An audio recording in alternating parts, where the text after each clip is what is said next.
Right, morning guys. It's morning feeding time at K9 Assist, so bit of enrichment today. So I'm just getting my recycling, throwing some food in it. This is a game that's sort of just cardboard chaos really, so the idea is there's food in, food around, so there's some on the floor. Dogs will just come down, plough into this. Hopefully you'll probably see they might jump back a little bit, so as one or the other knocks one of the boxes into each other, that they may just jump back a little. And what that is, that's introducing what we call very low level stress. So for dogs that are sensitive to noise or strange objects touching them, this is really good, because as they touch it and it moves, they might just shy away. Now you'll notice I'm not going to talk to the dog, I'm just going to leave them to work it out, because there's no point going, oh look, it's here, it's here, it's here, it's here, it's here. What you want to do is just let them work through it, and if they do jump back, it's like there's food there, so they're going to go back, but there's no real pressure on them. So it's what we call low level, and helps build up confidence and optimism in certain aspects. So just this simple game alone can help you in so many behaviour struggles that are related to the dog lacking confidence. So you can add complexities in time where you can put things inside the box like bottles, cans, that are going to rattle and move. So I'm just going to go and get the pooches. It's a bit dull this morning, but we're just going to bring them. Okay, go. So off they go, charge around. Let's see what happens. So you can see the box is already moving. Rebel's in, you can see Bliss is under the box. That box has fallen down, but they're still there. Bliss is jumping in the box.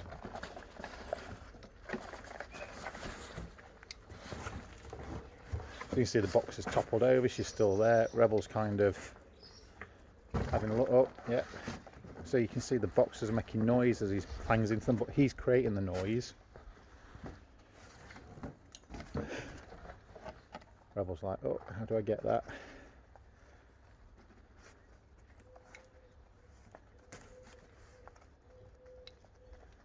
So it's just a great way to use your recycling before it goes off. You can just make it more interesting. So you can add items to it. You can throw cans, bottles. Obviously, if you're going to throw cans in, just make sure they're safe. So you can see Rebel's like, how do I get that food that's in there? But you'll see I'm not tempting him, I'm not putting him under any pressure. He can move, go away from it when he wants, but he knows that obviously he can't get his head fully in. So this is where, you can see how he keeps going back because he knows there's food in there. And the reason I love this is because he's working through to try and find that solution. But you'll have to be quick, Rebel, because Bliss is super smart and she'll be in there. So you can see how he knows it's in there.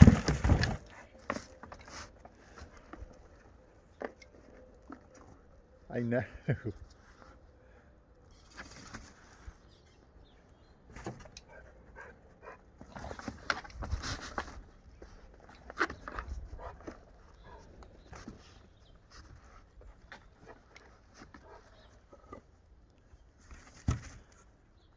I know, monkey.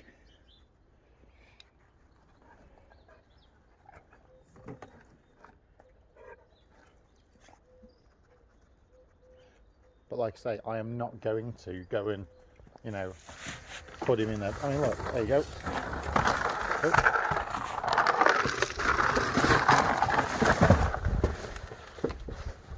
So you can see there, Rebel, the box moved. I mean, just look at Bliss there. She's shoved that into...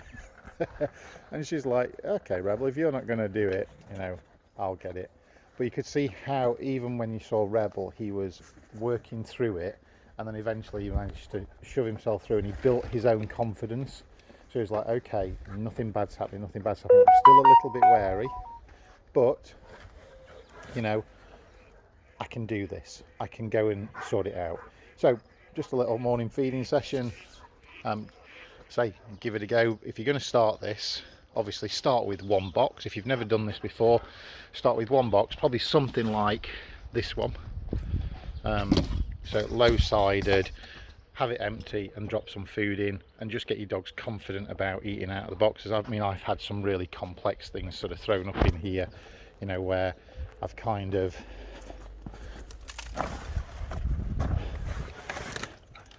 so you can see but yeah, so low level, get them going into it, eat out of it comfortably, then add a few more bits and pieces. I've had these stacked up. I think I've probably done some videos a long time ago where there was boxes high and they're just clattered into, they knock them over, they send them flying. But you can see what that does with Bliss. It just makes them very robust and just plows into things and builds confidence. I wished I'd have actually known just by doing this, you know, what, 9 years ago with Rebs, because, you know, while Rebs is very confident in terms of he's not really fussed by fireworks or things, doing something like this with him when he was a pup would have been massively influential. And you can see the difference in how Bliss handles it to how Rebel handles it. Bliss is kind of I'm just gonna go for it. Rebel's slightly more cautious, which is normal. You know, dogs are natural pessimists, so they do sort of think about things, well, or at least protect themselves is the term, because obviously they want to make sure they keep themselves safe, so they will be natural pessimists. This is just about building that little bit of optimism. But I'll say, make it easy if you're going to start out, gradually build it, and it, you know, before recycling comes, it's just a great way to just use any bits and pieces. Yes, Rebs, good boy. Stick him up. Stick him up.